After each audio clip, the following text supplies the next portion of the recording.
Hello, everyone. Welcome to week 5 voiceover. Not too many plays this week, which is a good thing, I think. Hopefully, that we are learning from these and we will continue to learn from them. This first one, a good training piece because it is a punt play. And watch the action on the center. Remember, the center is you cannot hit the center for 1 second after the snap. Um, so watch. I'll circle the player to watch. It's this guy right here who goes right after the center. You'll see him go right in and make contact.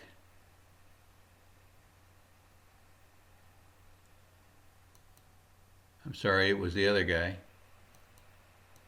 And you'll see the center's head snaps back right away. Whether this was a 1 second or not, Billy isn't sure. That's what he told the coach. But he still feels that this should have been called. This was a foul for hands to the face. Um, there's also other things going on in this play. If you watch these two guys right here, somebody should be watching this because this guy is holding on to this A team or kicking team player and doesn't let him go. Watch him. First he pulls him down and he's not letting him go. He's got him again. He's still not. So if you could throw two holds on one play, this would be appropriate. And watch what the cameraman does when this is over. Um, I just want to go back a second and go over the mechanics for the umpire, who's supposed to turn when the first wave of players gets by him.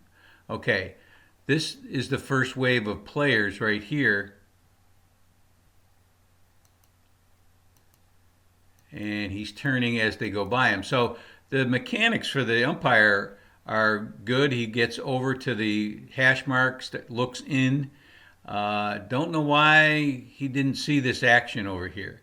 We'll look at the end zone view, and we'll try to slow it down so you can see what this defensive back does to the center.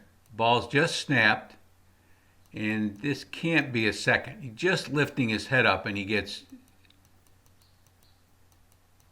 hit. So I would say that he's violated the 1 second rule and should have been flagged for this, as well as our friend over here on the right. This guy here. There he goes, takes him to the ground like a steer. This is a similar situation, and you can see that the defensive player is actually getting himself a running start to line up and hit the center. It's no wonder why the center snaps the ball badly. I'll run it in slow motion so you can get a good idea as he's headed right for him, right? As soon as the ball is snapped, the center just raises his head and boom. We got to call that. That's got to be a foul.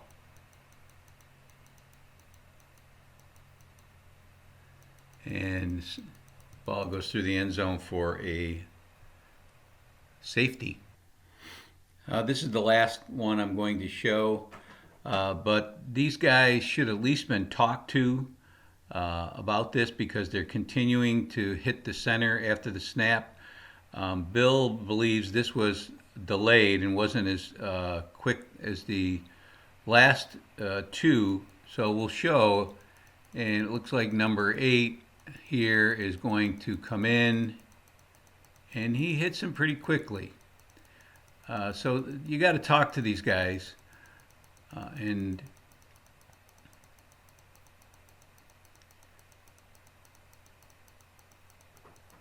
okay, looks like the wrestling match over here in the right was curtailed, so the guys must have got I think there was a hold thrown on the first play, so as there should have been. So if there was, good call, because it's not happening anymore, and that's what we want. This play was shut down, so there is no. There would be, of course, there would be no fouls, but I just wanted to talk about the umpires' responsibilities now, because this is a spread punt formation, and you can see now that he's got the two guards, which encompasses a much wider area. So he's now looking at this guy, the center, and over here. The because they are the deep guys have the gunners, the side official can help with this guards block. I believe that well, 33 is probably a tackle, but the side guys can give some help here. So as you'll see that the tackle takes the defender and throws him to the ground.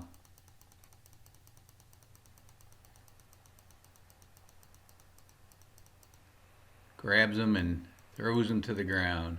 But there was no foul. So it looks like the umpire is walking to where he's supposed to be. He's heading towards the hash mark. I would wait a little bit, make sure there's the center's okay and that there's no holding going on. But referee can help here too, because he has the punter and he can be looking here. So that's it for that clip.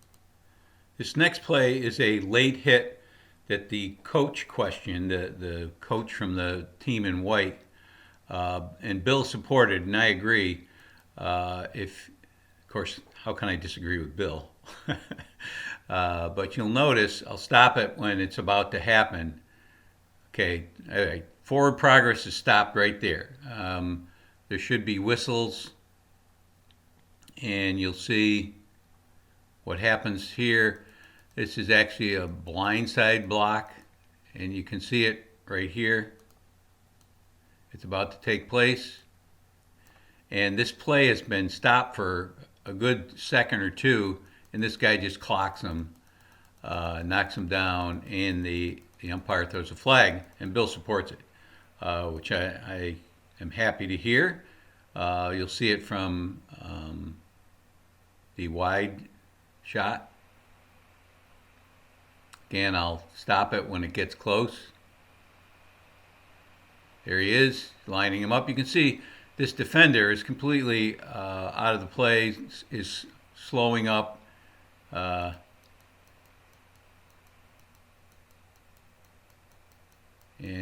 hits him from the blind side. Good call by the umpire. Now, Bill didn't send me enough plays this week, so I'm going to comment on, this is a play from our game, and you can see I've circled everybody. There are 12 men on the field right now, but the 12th man is running off the field, and here he goes, ran right out from under his circle. And you'll see that he's right now he's at the numbers. The ball hasn't been snapped yet, and it's being snapped, and he just outside the numbers. So what's the procedure here? That you can see that the other officials, everybody, all three deep guys should have 12 people, but as the side judge and the field judge see the man running off, they have to be looking down here. See if I can get this to do what I want. So the snap is imminent, so they have to have their eyes on their keys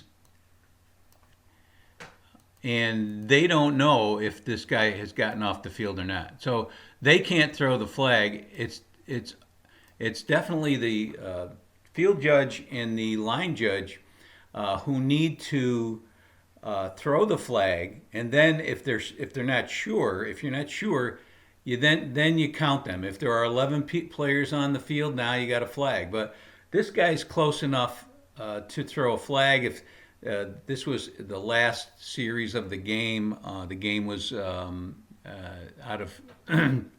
There was no way that the team in white was going to catch up.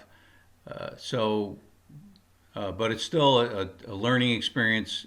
If throw the flag, then count. If you got 10 on the field, pick up the flag. This will be my last play. I'm always talking about ball watching and having officials be looking at where they're supposed to be looking and not going to the ball. So I thought I'd show this example of the referee and talk a little bit about. Okay, now it's an option play, and he's still looking at the quarterback. All right, so obviously he's not ball watching. My comment is, how long should he keep watching the quarterback?